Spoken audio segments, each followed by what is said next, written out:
Alrighty, yo, what is going on, everybody? It's your boy, Mr. DDG94 here. Finally, this nigga is reacting to some WWE content, some wrestling content. I need to tap back in with the homie BDWJ Forever. Hey, shout out to the homie BDWJ Forever, man. I know I ain't been tapped in, bro, ever since I went on hiatus for that month, and I ain't tapped back in with you since. I'm gonna try to get back up with you. I'm gonna try to catch back up with your content, brother. I ain't leaving you hanging like that. You show me love, I gotta show you love back. Shout out to the homie DD Conway, man, for the one time, man. But this is TLC 2012 was that show. I do remember this show. I remember there was the Shield in their first pay-per-view. Yo, that was an amazing match between them, Ryback, and Daniel Bryan and Kane. That was an amazing match. Amazing debut from them. Like, low key, at first, you was like, they're the bad guys, boo them, boo. But as the match went on, you was like, hold on. These niggas got potential. Hold on, bruh. These niggas have potential, bruh. Hey, man. Dean Ambrose, Seth Rollins, and Roman Reigns, they had fucking potential written all over them. It's like, hold on, cuz I'm rooting for these niggas now. Hold on. But anyways, though, without further ado, let's get right into this. What is up, guys? Wrestling Premiere is here. Pardon me for not sounding that energetic in the last video. I don't know why. Maybe because it was early in the morning or something, but TLC 2012. Now, I don't know why, but for some reason, 2012 following WrestleMania 28 doesn't feel that significant. The year was casual, and sure, there was some big things such as Brock Lesnar's return or CM Punk becoming the main villain, but a lot of the stuff isn't super must-watch. I will say, though, that Punk was having one of his best runs as the entitled heel, but I just feel like whatever you had in 2012 was better in 2013. Hell no. CM Punk made me turn the channel. CM Punk made me turn the channel. Y'all overhyping this man. Try. For the most part. Late 2012, WWE is a nice precursor to 2013, like you had an idea of how things were. With the core 5 lineup that WWE was running being John Cena, CM Punk, Sheamus, Dolph Ziggler, and Ryback. You might add the Big Show in there, but the shows were centered around these 6. TLC 2012 felt very different to previous years, and that mostly comes down to the end of the brand split. The show was held in the new Barclays Center in Brooklyn, New York. The buy rate was 175,000. Now, WWE's pay-per-views were doing terribly at this point, especially with the advent of live streams. I remember as a kid finding streams on this platform called Justin TV. It's actually Twitch now, but that's what it was called back then. Even full show live streams of archives. By this point, they cracked down on them, but it wasn't hard to find. The show was promoted hard with the Money in the Bank briefcase up for grabs for John Cena to steal. I mean, he already ate his food. Why does he gotta take mine? That's what I'm thinking from Dolph Ziggler's point of view. And of course, the debut of the Shield. So right now, let's not waste time. Let's get into it. TLC 2012, aka the best TLC show that WWE's ever produced. The first match on the show is the #1 contenders match for the WWE Tag Team Championships. Rey Mysterio and Sin Cara faced the Rhodes Scholars in a tables match. Now, this is neck deep in 2012 WWE. Rey Mysterio was unfortunately so boring and didn't offer anything new, and I hate to say it. Sin Cara was a huge bust. Sandow comes out and does his yapping about how the Brooklyn hipster sucks. And at this point, I'm like, bro, they really had it out for some Brooklyn randoms. Did they give them the wrong coffee order or something? I don't know what it is. Did they run into them at Hot Topic? I don't know. Rhodes was talking about some, you Brooklyn creatures look like you just got out of bed this morning. The commentary is having fun making Freddie Mercury jokes, and as expected, the heels bit off more than they could chew. This spot here will always have a place in my heart. Very back and forth sequence here, concluding with a disaster kick, and thinking about it, Sin Cara and Rey Mysterio should have been a big tag team just by name. Poor Rey was taking punishment here. Well, that's one way to destroy a knee. Mustache chant intensifies, and to be honest, he's talking about Brooklyn hipsters. What about you? This guy probably likes Rush Hour 3 as the best out of spite. He'll probably convince himself that the Intercontinental Championship is more valuable than the WWE Championship. That's what he looks like. He looks like the real hipster. Faces make a comeback. Sin Cara isn't up to par because of that leg, and Rey in the inside becomes a huge issue. Big 619, and some of the fans boo. Bro, they had it out for Rey. Sin Cara's jumping around, then Cody just shoves him through a table. And it looked cool, but a bit rough. Solid opening. It's an easy pick to start the show with. It's not anything stand out, and often I dislike table matches. The matches have this bar set at a certain height, and no matter what you could do, it's never gonna be a memorably great match, to put it simply. Tables matches are very hard to pull off because there's a threshold you reach, and you can't surpass it. Sin Cara might have been legitimately injured by the looks of it, but at this point, him and Ray were cursed. Ever since Sin Cara debuted, it wasn't a good time for him. I love these Shield promos back then. When you look at it, these guys really came and seized the opportunity. They suffocated that chance like her. And I always used to think Ambrose was a de facto leader. He's the one who's always in the center, and if you hear more than 2 sentences, it's from Dean Ambrose. Antonio Cesaro defended the United States Championship against R-Truth. Cesaro's theme song was awesome. They still had distinguishable theme songs around this time, which is something to mention, and WWE is always missing when it comes to theme songs nowadays. They have the stupid catchphrase, which is not even a wrestlers. You hear random space shuttle and you hear the Queen or some nonsense like that. R-Truth wasn't enhancement talent just yet, although he was 12 miles away from becoming enhancement talent. Now this match is a huge contrast to both guys. Truth was dancing and Cesaro was super no nonsense. I also find Cesaro's character at the time kind of funny. He's everything they don't like in America. He used to wear the satchel at the time because they wanted to prove that he's not American, and I'm thinking, real recognizes real. I never understood the damn satchel. It's not no purse, and I hope people understand that. Cesaro was dominating in the ring while the commentary was just talking about his character, and unfortunately, the commentary was more interesting than the match, and I hate that. I legitimately hate that. He was slowing down the pace and keeping R-Truth at bay from making a comeback, and I guess at this point, R-Truth turned into Hulk Hogan, I guess. He makes the comeback. I'm confused because this is apparently a pay-per-view match when all I see is SmackDown with my own eyes. All that's missing is the blue ropes. Truth was applying a lot of pressure on Cesaro, but then he runs into the ref, takes an uppercut, and then falls victim to the neutralizer, and that's it. The most TV match I've ever watched. Cesaro wasn't different from other heel workers, and if this was 2014 or even a year later, Cesaro would have shown more, but here, nothing stands out about him, and I'm sure that's by design from the WWE. I'm just talking nonsense. Cesaro interrupted the American audience, and of course, speaking in French or German is the worst thing ever to them. I'm talking about the WWE crowd, you know, they go USA, USA. Yeah, I got nothing else to say, to be honest. Let's move on. Now, why would I go on Tell? This sounds like a fish, number one, and number two, it's owned by the WWE. Why would I go on there? It's like the NFL made an app for interactions, although that would probably go down way better. I remember that tout shit. I actually did end up making an account for that shit. I don't know why I did, but I just did. I don't know. I was still heavily invested in the WWE at this time. Don't ask me. I was still heavily invested in WWE. It was just, I was watching SmackDown more than I was watching Raw. Raw was some bullshit every single week. Same story, same gimmick, new day, new week, new month, new year. I was watching SmackDown because they was actually telling stories over there. They were actually developing characters over there. People were actually doing things. I knew about Cody Rhodes before y'all niggas knew about Cody Rhodes, okay? The Cody Rhodes y'all know then now is not that Cody Rhodes from back then. Cody Rhodes back then, phenomenal in the ring. Phenomenal. Cody Rhodes today, I'm not going to say he's bad. He's clearly, I get it though. Once you find your niche in the ring, you stick to it. Just to prevent yourself from injuries. But the younger Cody Rhodes, oh, that motherfucker was excellent in the ring. Y'all don't know about that Smack 2011, 2012, 2013 Cody Rhodes. Y'all don't know about that. I don't know about that version of him, bro. That was probably him at his best. I said what I said. Better than a WWE app, WWE Twitter app or whatever. What is it? Vine? Is it Twitter? What is it? I forgot, but I had a tout account, unfortunately, too. It wasn't exactly my favorite app, but I had one because I was such a fanboy at the time. It's a funny thing to mention. Dolph Ziggler was upset over having this ladder match tonight. Ziggler's doing that dramatic theater promo that he usually does, but he still had his fans. And I was one of them. I was doing the Dolph Ziggler entrance too, you know, like the Billy Gunn-esque thing. I loved him. And I'm gonna get to him later. The Miz showed up for a special version of Miz TV. Well, he wasted a pay-per-view Miz TV on 3MB. 3 megabytes worth of credibility in them, just to mention. Apparently they're on a world tour, and I'm like, bruh, 50 Cent doesn't even need to bother to buy the tickets to empty the seats. Heath Slater was pressed about being called a train wreck, and Miz was throwing all kinds of insults at them. He called them the village people, and Drew said 3MB is way better than Jay-Z.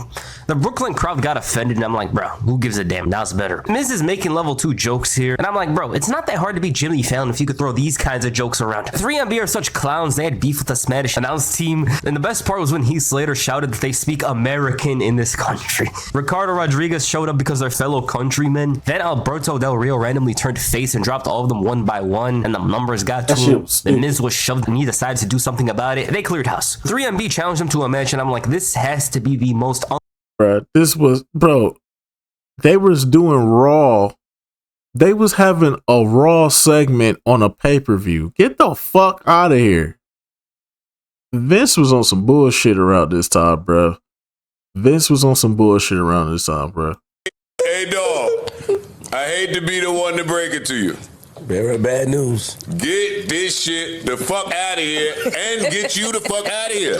Unlikable face team ever. Like, I'm on 3MB's side if they're facing these guys. Okay, Kofi Kingston defended the Intercontinental Championship against Wade Barrett. I think a bunch of us thought this version of Barrett would step up much higher with the repackaging, the new theme song, and because of his newfound intensity. Because this version of Barrett, he had the beard, he was a bit different, he was way more aggressive. He was like main event level aggressive. Kofi Kingston tried some of his unique offense on Barrett here, and the champion had his moments where the speed and aerial skill brought him openings. Back in the ring, Barrett dominated and wore down the champion's back with a pump handle slam. He locked in some holds, a tilted world backbreaker, and Barrett had him on the ropes. That challenger was trying too hard for himself, leading to an opening, and I was hating on this match up to this point because it was basically the regular formula. You could guess every sequence, but then it picked up with Kofi's comeback and it was more back and forth. You'd see a counter into a sidewalk slam and SOS, and then from out of nowhere, I was stunned that Kofi Kingston hit the Trouble in Paradise to retain the title. I actually thought that Wade Barrett would win here. Mandela effect catches me again because I thought Barrett was winning, but the match itself is generic, not much different about it, and it's one of those battles that I can't remember anything about later on. You know, just coming to think about it now, all I remember is, yeah, I don't remember much from it. December 2012, CM Punk was one of the best complainers I've ever seen. There was always some entitlement from him, but it was valid at times. And here, he was yapping about Brooklyn being a cesspool and was upset about not being able to face Ryback here at TLC due to his injury.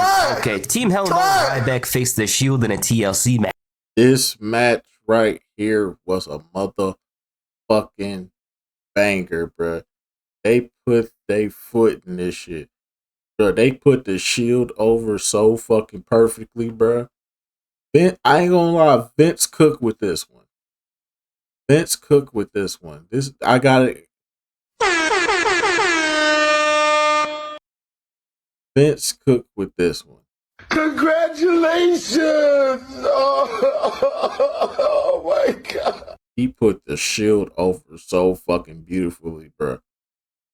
This was done quickly. The Shield debuted only a month ago and ran roughshod in the WWE. It was a bit different from the Nexus, but the similarities were there. This was the Shield's first match in WWE, and to this day it's considered one of the very best debuts in WWE history, and rightfully so. Ryback and Team Hell No were ready for this battle, seeing as the Shield kicked their asses for about 3 weeks up to this point, or 4 in Ryback's case. And with regards to the trio of Dean Ambrose, Seth Rollins, and Roman Reigns, well, the Shield made their first official entrance and got a good reaction from the crowd, especially for guys the fans know nothing about. Okay, the action here is all over the place. Ryback was whooping ass while the crowd chanted Goldberg, I believe. The Shield benefited a lot from being a united front and often used to using their numbers advantage. Ryback, though, is a big issue, and anytime the Shield talks about this story, it makes me laugh how they constantly had to beat him up in order for him to sell. Roman Reigns was punished severely here, repeated kicks and a throw into the ladder. Big DDT on the chair, although it's basically dirty deeds. Ryback on the outside tossed Roman into the barricade like he was enhancement talent. But the Shield's best chance was working as a team. Now, I'm not a huge fan of Ryback, but I love his battles with the Shield because they're just chaotic. The heels are being thrown around, they whoop his ass. It was always a good watch. The Spanish announcers were having one of their worst nights up to this point. They sent him through the table only for Daniel Bryan to soar the air and have a fury moment. The crowd was very engaging and for good reason. The wrestlers themselves gave you a reason to care about this match, as it had a clear story, with that being the Shield sticking together strongly and the faces having no answer. The Shield was inflicting punishment. Big superplex off the top rope, and they worried too much about Bryan when Kane was a real issue. He hit this brutal chokeslam on Dean through a chair. It was crazy. Now, this spot wasn't overdone, so it was a big deal when Roman Reigns speared Kane through the barricade. Daniel Bryan almost had a moment. Rollins hit one of his first curb stomps on a chair, and the crowd was impressed. Then Ryback came in and caused hell. He was getting booed, and there was this brutal spear on Ambrose. He almost looked like he was out of it. Meat hook, clothesline, shell shock, but the Shield made the save, and at this point, the match was awesome, but it was only getting better. It was a rough fight. Ryback looked like he really had it out for these guys. Bro, this got me. I was bursting out laughing, and at this point, I was like, they might legitimately hate each other. They had Ryback down on a table, but after being distracted with Bryan, Seth ended ended up getting tossed off a ladder. Crowds going crazy. They were hyping up tables. We want tables. All that stupid stuff. Here it is. Ryback was broken, but Ambrose and Reigns took advantage of Bryan with a big powerbomb through that table. 1, 2, 3. One of the best matches Good of ass 2012. match. And what makes this good is just how heated everyone was. When it came to Ryback and the Shield, everything was stiff and aggressive, which helped sell the feud well. There was no single dull moment, and there was a story in this match. The story being that the Shield's brotherhood being inseparable, and that was their key to victory other than their own skills. It was a great battle, and I have no single issue with it. The Shield looked like legitimate future stars, and the WWE couldn't have booked this better for all parties. The Shield needed this way more than Ryback, and of course, the Shield's push came at the detriment of Ryback's, but if we're being honest, who are we choosing to push? Feed me more? Motherfucker, learn how to cook. Maybe he would have been more successful if he learned how to cook and wrestle better. But I liked Ryback here. It was always fun seeing him whoop their asses and throw them around like clowns, and vice versa, where they'd hit him with those piercing clubbing blows to the back. And I started feeling some of those shots myself. And I can only put one match above it from 2012, and even then, I'll probably change my mind tomorrow. That being John Cena and Brock Lesnar at Extreme Rules. But this for certain has a place in WWE's top 5 matches in 2012. Easily. One of the best TLC matches ever. The next match was for the Divas Championship. Eve Torres defended the title against Naomi. What the hell is he doing, bro? Nothing's going on inside the ring. He's moving his arms like this. The only action he finds on pay-per-views on the pre-show. Naomi showed great athleticism here, but then fell to a heartbreaker, and that was it. And I'm not even trying to like disrespect this match. It's literally Naomi showing athleticism. Eve goes out to the ring. Mistake here. Then the heartbreaker. This was like 2 minutes, and most of it was to show how athletic Naomi was, whereas Eve was more focused on another story, that being the Caitlyn one. The Big Show defended the World Heavyweight Championship against Sheamus in a chairs match. 2012 was great for Sheamus. I didn't like the Alberto Del Rio matches, but he held the World Championship for over 6 months and was the number 3 guy in the entire WWE. This feud was a highlight of both men's careers, as it was just stiff and aggressive,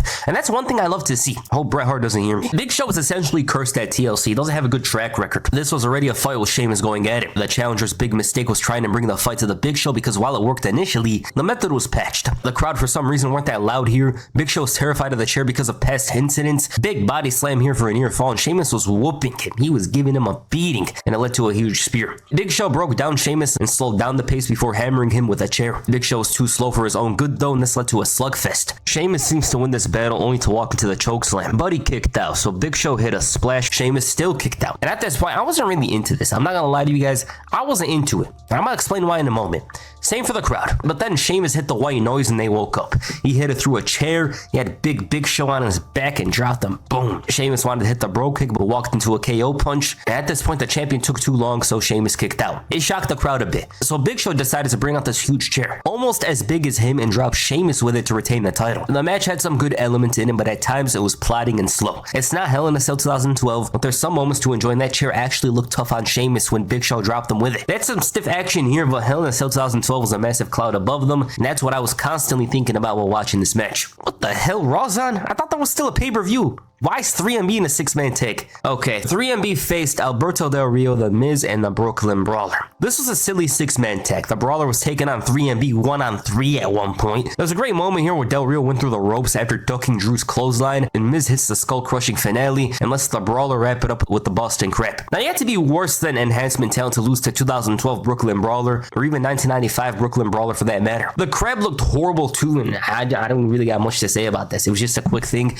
was short, you know? And obviously this match served its purpose of, well, 3MB getting their asses beat, basically, if I had to guess. And the main event, Dolph Ziggler puts up his Money in the Bank briefcase against John Cena. AJ was really popular for her to feature in a John Cena story as prominently as here. And for some reason, John Cena in relationship stories is odd. I just do not like it. It's weird. This storyline was messy, with Vicky hating on AJ and getting her fired after having an affair with John Cena. Ziggler hates on them and gets intense, and Vicky ends up getting her boyfriend in a horrible situation. Why? Vince got her to make him put up the briefcase in a ladder match. Now I remember this story, and even young me with my eyes closed knew how this would end. It was clear as day. It was so obvious. The match had a good atmosphere here in Brooklyn. Cena was main eventing nearly every show in 2012, and the WWE basically thought that the real WWE Championship match was the match Cena wrestled. Cena's trying to wrestle while the fans are chanting, "You can't wrestle," and this is what I was talking about in the other video. Cena creates a reaction by his presence.